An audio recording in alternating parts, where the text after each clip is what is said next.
Hello, my name is Grace Serra, and I am the art curator for Wayne State University's art collection.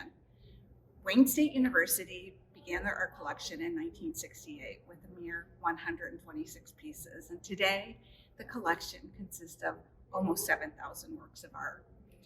The collection was designed with the purpose of using it as a tool for education and to bring it into the lives of our students to provide them the opportunity to look and think about the world in a different way.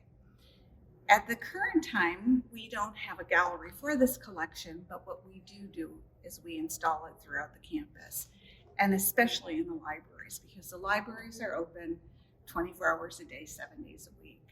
So all students have access to the work hanging in the library. So we're in the David Adamany Undergraduate Library, and as you enter the building, the first piece that you see is a piece by Al Loving. And Alvin Loving Jr. was originally from Flint. He went to Cass Tech. His father was a very important educator in Detroit. Al Loving went to University of Michigan as an undergraduate, and then in 1969, he moved to New York City. He was the first African American to have a one-person show at the Whitney Museum of American Art. Al also was on faculty at Wayne State for a period of time. When he was invited to do a commission for this building, it was after he had done a tile mural for the Detroit People Movers. Al doesn't usually work in tile. He's a painter, was a painter. But he worked with Pewabic pottery, and Pewabic pottery is our national treasure in Detroit. It's one of two operating arts and crafts pottery. And for the People Mover project, Al worked with Pewabic, so when he made this presentation for a commission here, he again worked with Pewabic. Al Loving's early work is geometric abstraction, but he was very interested in the concept of imposing sort of movement with that geometry. And so his sort of signature style is using these curvilinear forms that you see in this mural. So in this mural, not only does he use Pewabic tile, but he uses a historic tile that was created for a Stroh brewery that was never built. In 1930, Peter Stroh had commissioned Pewabic pottery to create tiles for a new brewery that was never built.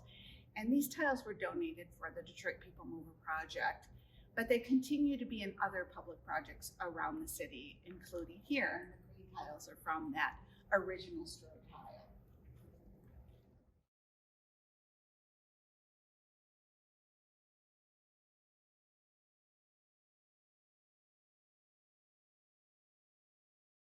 This piece is by Gary Alenko, a Detroit artist and a Wayne State alum. It was created in 2008, and the title is Enigma. And this work is relevant to the site and site specific because it is about technology and the changing nature of technology. When we zoom into the image, you'll see that it's created out of what was advanced technology and quickly outmoded by the rapidly changing nature of information. And it's made out of VHS tapes and floppy disks and flash drives and things that are used, were used and are no longer used today. And this idea of being in this world where we're seeing rapidly changing technology just in this environment.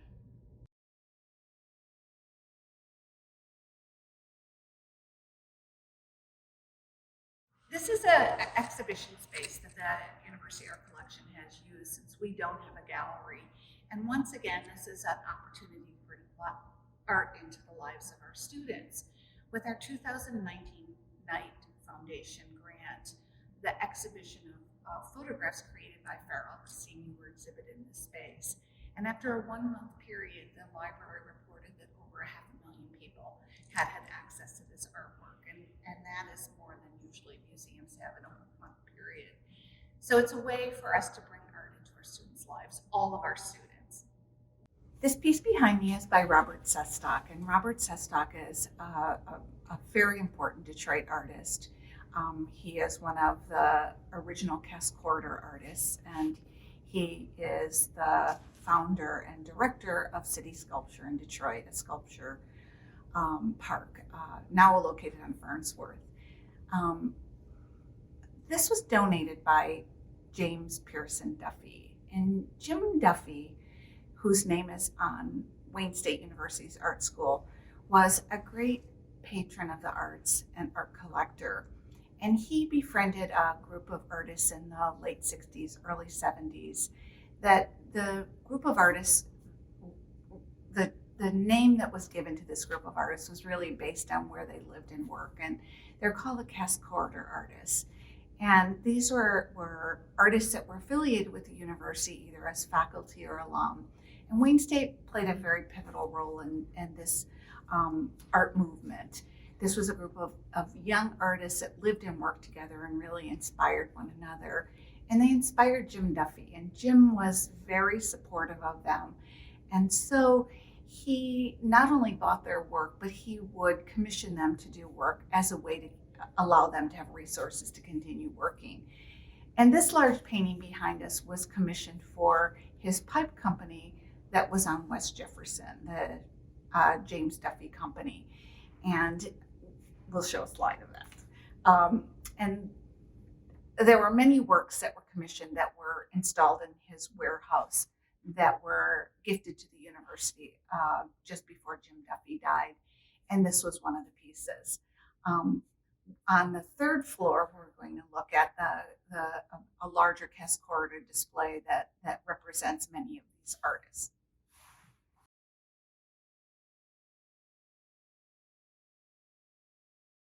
So we're on the second floor of the undergraduate library, and this is an exhibition space where we feature the portraits of the university presidents.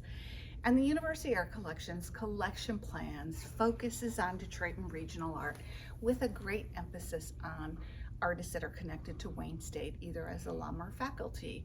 And the portraits, keeping in line with this mission, the portraits are done by many of our faculty members. This is a portrait of President Gilmore, and it's done by Charles Pompilius. And Charles has been an adjunct faculty member at Wayne State. He's an artist in the community, and he also painted the portrait of Governor Granholm. It's in the Capitol and Lansing. So this is the portrait of President Adamany, and it's done by Patricia Burnett Hill, who was a very important portrait artist in the Detroit community. And I wanted to point out in President Adamany's portrait, he includes a painting from the University Art Collection done by Romare Bearden that you can see in the back. So another portrait that was done by John Haggerty, who was on faculty for many years and is still an important Detroit artist, is President Bonnert. So these are 4 portraits here that I want to speak about. One of them is Clarence Hilberry, and it was done by Robert Wilbert, who was on faculty for over 40 years at Wayne State. And he also did Dr. Reed, and this was one of the last paintings that Robert Wilbert did before he died. He was losing his eyesight. He had macular degeneration, and he sat with President Reed and created this painting that I really love. I think it really not only captures President Reed's intelligence, but his humanity. I think it's a really beautiful painting. And then there's a painting that's done of President Noreen by a alum and a student of Robert Wilbert's, Mike Mahoney. And Mike Mahoney is now teaching at the University of Southern Illinois, and but he did this when he was on faculty at Wayne State. And then the portrait of President Gullen was done by Leonard Anderson, and it was recently borrowed by Cranbrook Museum of Art for an exhibition because he was a Cranbrook alum. But Leonard Anderson was born in Detroit and went to Cass Tech, and he taught at Princeton, he taught at Yale. He was a nationally known portrait artist, so we have a really special painting done of President Gullen.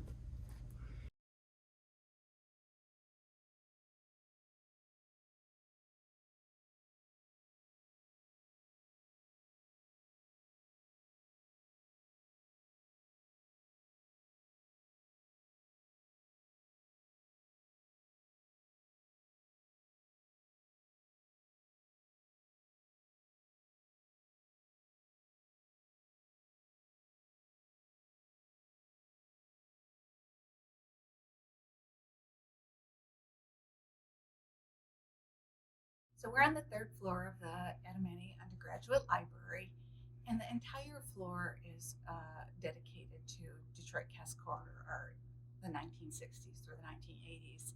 And we felt that it was really important to give some context to this movement so that our students who weren't alive during that period of time would understand how this work was created and why it was created, that it wasn't created in a vacuum, that the artists weren't working alone in their studios, but they were part of a community. And in the 1960s, this was the heart of the war protests in this country. The college campuses were a place where young people were protesting the anti-war movement, the civil rights movement, the women's rights movements, and it was this political turmoil, and the work and the music and the literature are all connected. And so this is a display that really sort of highlights that. We have work on the walls. This is a piece by Nancy Mitchnik, and it talks about the studio window of the Forsyth building where many of the artists lived and worked in this community. We have pieces by Gordon Newton, and I'm going to talk about a really important piece from an iconic exhibition around the corner. Michael Lukes, who was also a really important cast corridor artist who died last year in 2021. We see the imagery of the iconic rabbit that he uses, and we see the sort of, industrial approach to looking at nature. And much of cast corridor work has this urban aesthetic. It's gritty. It's work that's been done in the city, and it really embraces sort of industrialization. Also, these artists lived and worked in a community that after the riots people had abandoned, and so it provided not only a wealth of resource for living, but also materials that they were using. They were really focused on using non-traditional artist materials. And in this Michael Lukes piece, it's made out of different types of industrial tapes. In the cases here, we have different references to photos of the Duffy Company, photos that Jim Duffy had taken himself. We have images of the art and music of this time. We're going to look at posters that were done by Gary Grimshaw of work uh, of concerts that were at the Grandy Ballroom. We have pieces in this display case by the alternative press, and Ken Michalowski and Ann Michalowski were artists and poets. And the alternative press was a press where they had artists create original images, and they would send out packages of original works of art. So we have poems, we have drawings, we have sculpture. These are things that were part of this culture, that it wasn't just, artists making art in their studios, but it was this community of people working together and responding from one another. Some of the imagery here, as this small piece in this display case, is of an airplane, and it also reflects the painting that's on the wall by Brenda Goodman of an airplane. That idea of imagery of war, the things that were constantly part of everyday life in the 1960s and early 1970s. In this display case is a small sculpture by Nancy Platos, who was an alumni of Wayne State and a very young cast corridor artist. And it reflects the work on paper on the wall by Brenda Goodman of airplanes. And it really reflects the political climate of the time, this awareness of war in everyday life in the 1960s and early 1970s. Around the corner here, we have reproductions of all the posters from the Grandy Ballroom, done by Gary Grimshaw. Their originals are in the library collection, but this again really reflects a connection between art and music and the culture of the time.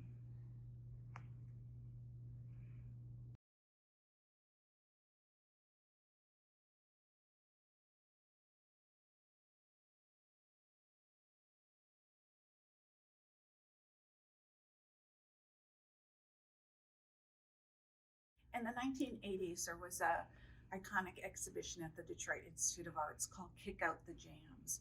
And Kick Out the Jams was a song by the MC5, a Detroit rock band in the 1960s. And this is the work of art that was on the cover of the catalog from Kick Out the Jams by Gordon Newton. And Gordon Newton was probably one of the most influential and important artists of the 20th and 21st century. He died in 2018.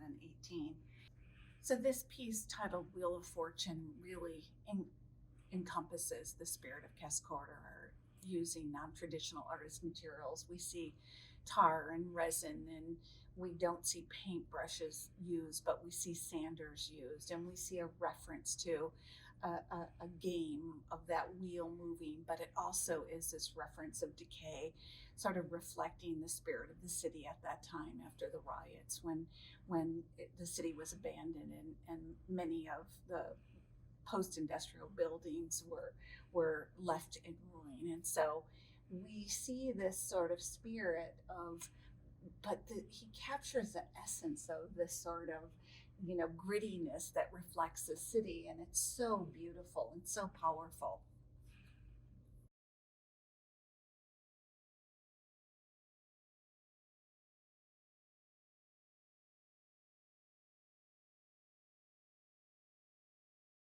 This is a painting by Johnegner, and Johnegner was very important to the Cascorder movement. Johnegner came from Yale to Wayne State University to serve on our faculty in 1966. And he was really the impetus for this movement. He really was interested in young artists in Detroit and became really connected with them and really encouraged them and really looked at them as sort of like a talent pool. He was really interested in young artists in Detroit, and he was really involved with starting the Willis Gallery, which is a famous Artist One cooperative gallery on Willis Street in Detroit. And so John came from Yale, and he was very much influenced by Frank Stella. And we see his influence in another painting that we'll look at called After Blood. But this is a painting where he's really interested in the concept of reinvigorating painting. And once again, we don't see the use of a brushstroke. We see the paint being poured on this canvas. And he's really thinking about the restrictions of a rectangular frame. So we really are looking at a very different way of making paintings, which was very common, in the international dialogue of the 1960s, but we see a really unique approach to it. Johnegner died in 2021, not very long ago. So we're going to look at his painting After Blood in a minute, after we look at Brenda Goodman's.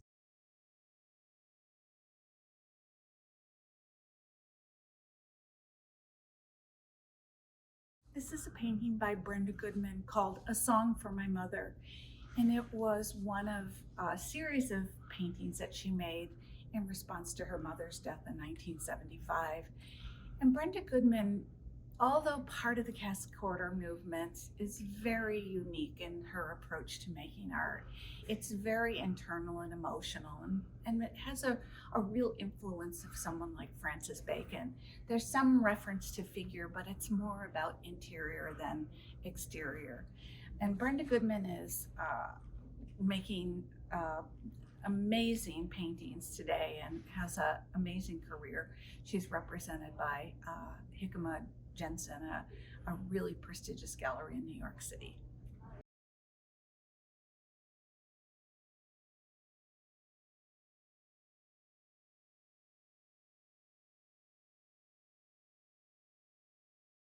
This is a painting that was done by Johnegner that he did almost 10 years after the poor painting that we just looked at. It's titled After Blood, and it was done in 1985 when he was on sabbatical in New York City.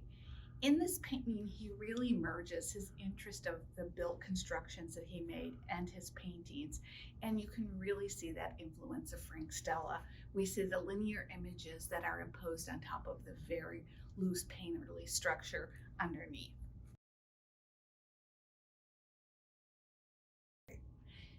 And speaking of Johnegner, right next to After Blood, we have a portrait of Johnegner done by Nancy Mitchnik. Nancy Mitchnik was the artist who did the painting of the Forsyth windows, and she is one of the few figurative painters in the Cascorder movement. Nancy did her undergraduate at Wayne State. She went to Hunter College for her graduate work. She taught at Harvard and CalArts. She has this big, national career and has returned to Detroit recently and is showing at the Wasserman Gallery. But this portrait of Johnegner, we have portraits that Nancy's done of other people in our collection, of Suzanne Hilberry, who is also important in this Cask Quarter movement.